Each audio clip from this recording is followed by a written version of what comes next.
Այսօր խոսելու ենք նրա մասին, թե ինչպես ստուգել իմանալ ձեր վարկային պատմությունը,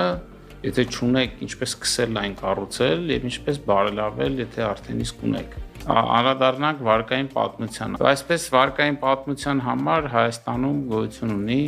Աքրա վարկային բյուրո։ Վարկային բյուրո ասածը ընդհանուր անվանում է, դա նշանակում է մի կազմակերպություն, որտեղ հավաքագրվում են մեր ստացված, վճարած վարկային պատմությունները։ Վարկային բյուրոյի անդամներ են հանդիսանում Կենտրոնական բանկը եւ առևտրային բանկերը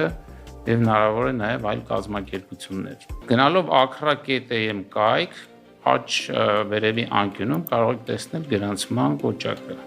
Այդ գրանցման կոճակի միջոցով ամբողջությամբ on-line հնարավոր է գրանցվել կայքում, այսինքն դա փորձեցի անել, որոշ դժվարություններ եղան նույնականացման հետ կապված, նույնականացման քարտով գրանցվելու դեպքում դրեք լուսավոր տեղ եւ փորձեք սկանավորել ձեր հեռախոսով, քանի որ համակարգչը մի քիչ ավելի դժվար է դա ստացվում։ Նույնականացման քարտը անհրաժեշտ է շուրջ տալ,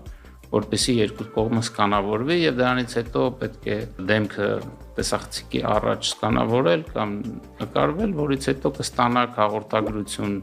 էլեկտրոնային փոստով եւ կկարողանաք օգտվել ձեր անձնական էջից։ Անձնական էջում ըստ էության կա երկու տիպի զեկույց, մեկը այսպես ասած սպառողական զեկույցն է, որը ունի 5 տեսակներ՝ հակիրճ, նկարագրողական, մինչև ամբողջական զեկույց։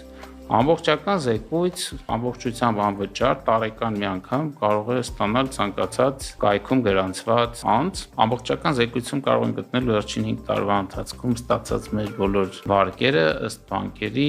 մեր մարումներով բավականին մանրամասն եւ բավականին փոքր գրված զեկույց է։ Ինչն է լավ, իր մեջ կան գույնային լուծումներ։ Եթե զեկույցում հիմնականում տեսնում եք կանաչ դաշտեր, նշանակում է դուք չունեք ուշացումներ։